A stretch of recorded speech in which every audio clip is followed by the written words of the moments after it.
Nick Ball versus Everbody.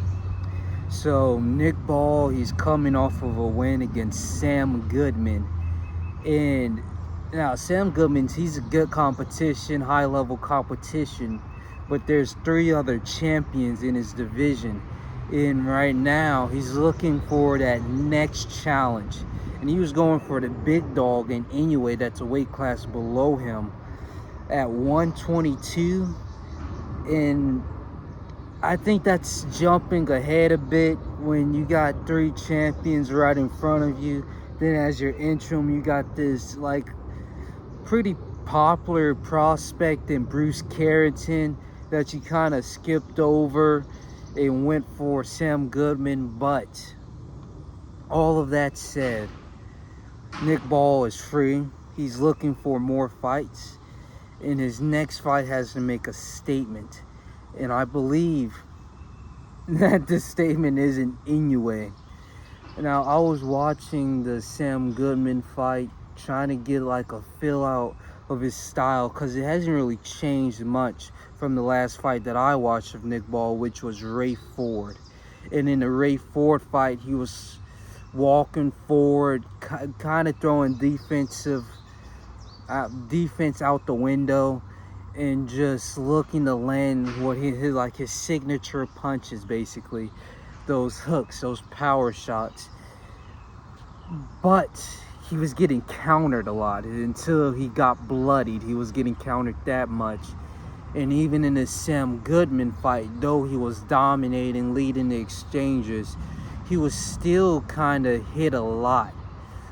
And it wasn't like shots that were set up. It was pretty average, just throw him out there, and Nick was getting hit by them. So choosing Naoya Inoue for his next fight might be a bit far out there. But when you got guys like Bruce Carrington, who isn't like on that skill level, never fought anybody as talented, never really fought any top level competition, just ranking, not even adding in skill, just ranking, hasn't really fought anybody. And then what, 15 or under 15 fights, with all of that going for Nick Ball in this fight, you would think that will be his next move, because it's a like popular name and not a threat at all, like in any shape, way, or form.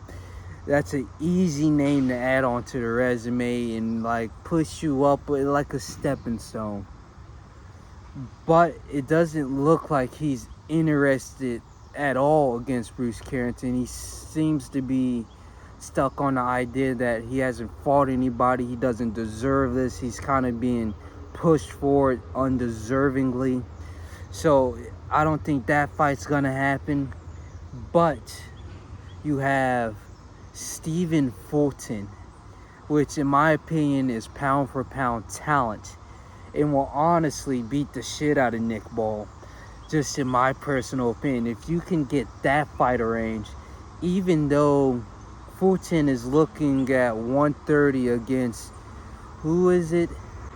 He's looking 130 against Ashik Foster, but there hasn't been, it's been rumored for months, but there hasn't been a single like actual post or teams coming out and saying that we got this fight signed.